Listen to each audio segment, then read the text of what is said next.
Now, a lot of this podcast, we cover small town life. And when we think about small town living and small town life, what do you think about first? Neighbors talking to people, knowing all the gossip in town. See, I think excitement and thrills, which is exactly what we will bring you here in Englewood. This story is not an account of modern day Englewood. This is a very specific time in the city's history. But for about 15 years, between 1935 and 1950, where it was nothing but thrills, day and night in the city center. Especially for old Web J. Poor old Web J. We'll get to him in a minute. But so let me give you a little background here. So I'm reading from a document that was prepared by a man named Earl Heck, who is a former postmaster of Englewood, which explains why the document goes into so much detail. I love it. About the history of the post office and the chronicling of previous and former postmasters. I love it so much. So this man took a long time and wrote down his experiences living in the town and interviewed other people about it. And he has an entire chapter in this document called Wrecks. A history of Englewood would scarcely be complete without giving some accounts that occurred between 1935 and 1950 at the village corner. By 1935, much of the freight once done by the railroads were being hauled by motor transport. This is something happening across America at the time and something we're all familiar with. We see those big rigs every day on the highways, right? Before the major, freeways. So Route 40 was a great highway that ran right through the town, in a lot of the country too, and it became quite an issue. Yes. Many of the truck drivers were not aware of the fact that one must turn to the right at the corner on Route 40 through Englewood. You can imagine it. A truck is plying through town, they're on this thoroughfare, and they have to make an immediate right unexpectedly. Yeah, and they were already halfway across the street before they realized this, most of the time. So here's what happened. Trucks constantly crashed in this one intersection for 15 goddamn years. And this man made a list of all of those accidents. Yes. So he refers often to a truck being upset. From what I can tell, that means just tipped over. Yeah. Because he uses that language a lot. I think that's what he was talking about. I'm not going to do all of them because there are dozens. The first one was in 1935. A truck filled with rabbits ran into the Baker's Inn, cracking the wall. That same year, an egg truck upset, throwing egg crates around. The townspeople gathered the good eggs. Some had enough to last through the winter. Yes. What a time. Then there was a melon truck in front of Web J's house, knocking down his brick porch. This porch was knocked down 4 times in 5 years. How do you think that goes about getting fixed? Like, there's no insurance. No, he just rebuilt it. He just got more bricks, built it up, and another truck would plow right through it. What do you think Web J would say every morning when he walked out and he saw the destruction? Well, apparently, he must have heard it. It would wake him up, I think. For God's sakes, happen again! And I'll tell you, they tried lots of different things. They put a traffic light, and they actually found the traffic light caused more accidents. Really? Because trucks would try to plow through, like, go right through it. Oh, they speed up at a yellow. Yeah, and still not realizing they had to turn.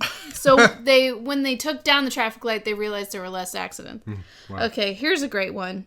In 1941, in the summer, a large truck filled with all kinds of bottles upset in front of Baker's Inn. Baker's Inn's getting hit a lot, too. Later that same summer, only a few days after the bottle crash, a whiskey truck upset in the same place. At midnight, workmen came home from Dayton with groceries and milk bottles.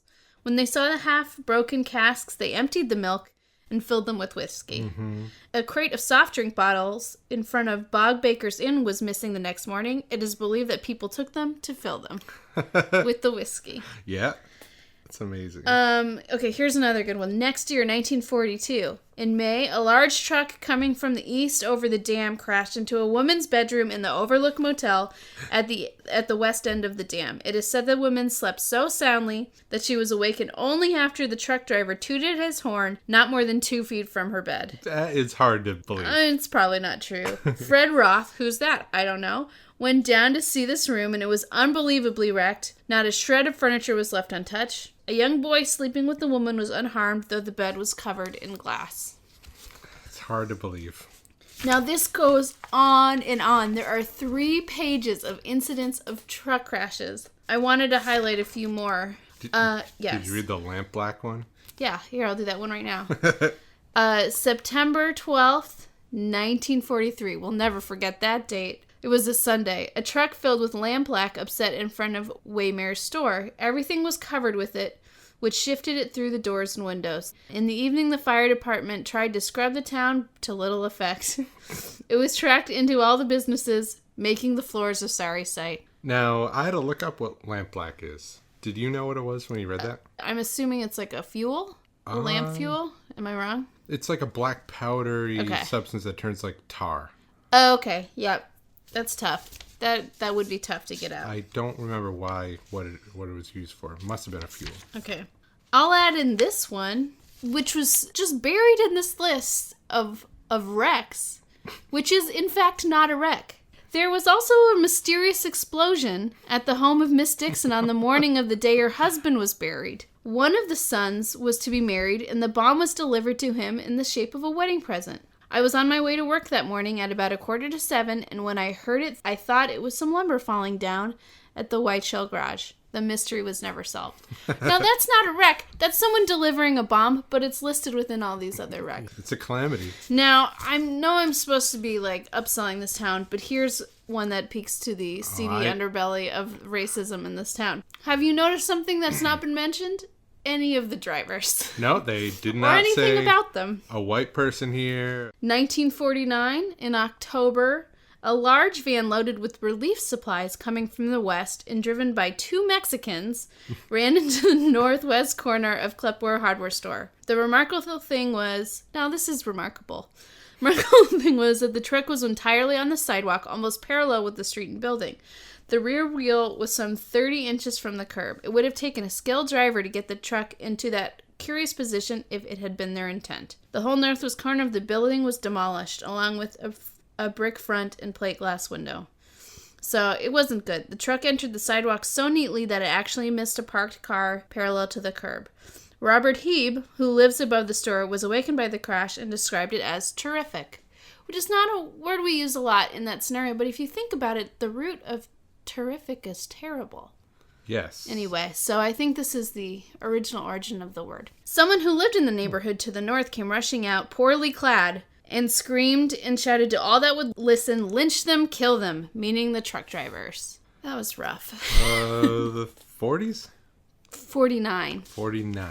So what happened here was, after 15 years of torment, this town of being constantly crashed into, they moved Route 40. He moved it south of town. Uh-huh.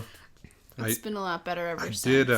So I read much of what Juliet had read, and it excited me to no end. Mm-hmm. Once again, I'll go through. I made a little list of all the things that the trucks were carrying, because he kept mentioning them. Yes, he did. So a lot of things Juliet mentioned, but putting them all together is kind of funny. So these trucks were hauling rabbits, eggs, melons, steel, assorted bottles, pigs, lampblack, transmissions, racehorses, furniture, hydrochloric acid, and relief supplies, which I don't know what that is. Oh, 40... No, we weren't in a war anymore. I'm not sure. Yeah, we're between wars. Well, wait. 49, were we in Korea yet? No. Okay. Well, never mind. Did you come across the Phantom of Englewood, Ohio? Oh, just what I was about to get to.